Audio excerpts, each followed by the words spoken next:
It's been weeks since the big snowstorm, followed by days of freezing rain, and people are still struggling to walk on icy sections of the trail up Pilot Butte.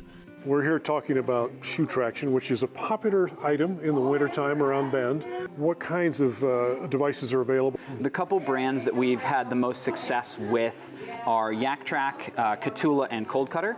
So the different concepts here, we're familiar, I would say most are familiar with the classic Yaktrack style that incorporates some of the coils, which do a tremendous job on some of the packed snow or fresh dusting that we tend to get in Central Oregon. And then this particular style incorporates a studded forefoot, which does really, really well for some of the ice and some of that melt and refreeze that we tend to get as well. This particular style straps on, hooks on the front of the foot and then loops around the heel as well, and then incorporates a strap over the top so it stays in place. Shoe traction devices benefit anyone who needs to move outside when conditions are not good. Whether you're shoveling snow in your driveway, walking your dog, or running trails through the forest, there's a shoe traction device that can help keep you on your feet. Kahtoola is another brand that tends to make a little more of a rugged spike plate underfoot. We're getting these metal studs, both 6 in the forefoot, 4 in the heel, and then a really secure strap over the top here. Less need for adjustment, really hooks on and stays in place incredibly well, and does tremendously for a lot of the ice that we get as we venture towards some of the springtime.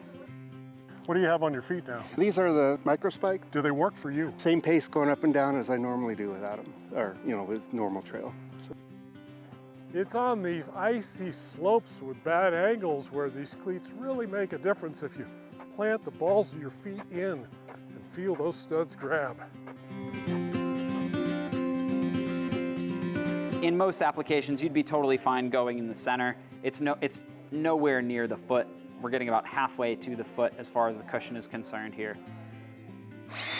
And we'll usually do about 8 to 10 screws per shoe. And it obviously doesn't take very long to make this modification. No, not at all. The Foot Zone in downtown Bend stocks 3 kinds of foot traction devices. These products employ coils, studs, or screws to dig into the snow and ice and give the wearer a grip.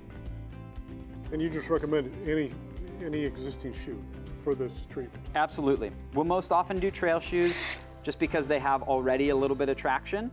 We tend to go between the stud or between the lugs so that the metal piece still sticks up a little bit above that, and you do get that bite on the ground. They click as you walk along?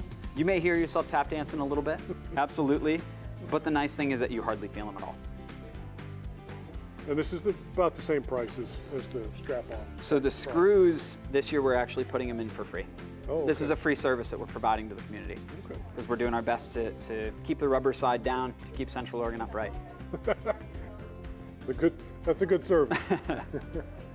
The Yaktrax, Kahtoola studded strap-on devices and Cool Cutter screw-in studs shown in this story average $50. That's not much money to save yourself from injuries falling on ice. The biggest difference I would say with the stride changing is largely because you're noticing something different on the shoe. You're noticing that you're not feeling the ground quite as much, and so it does feel like you're floating on top of the surface a little bit more. That's really where we've seen a lot of benefits with the screws-in shoes especially, but in general, a lot of people will kind of drive their forefoot into the ground a little bit more to make sure they're getting that tacky experience. Underfoot, especially with those metal studs in something like the Kahtoolas, digging into the ice with a small surface area is going to be really important. And so we do apply a little bit more force. If you find yourself in an icy spot without shoe traction devices, try walking like a penguin by extending your arms to increase your balance, taking short steps, and paying close attention to where you're going. I'm Brooks Snavely for The Great Outdoors.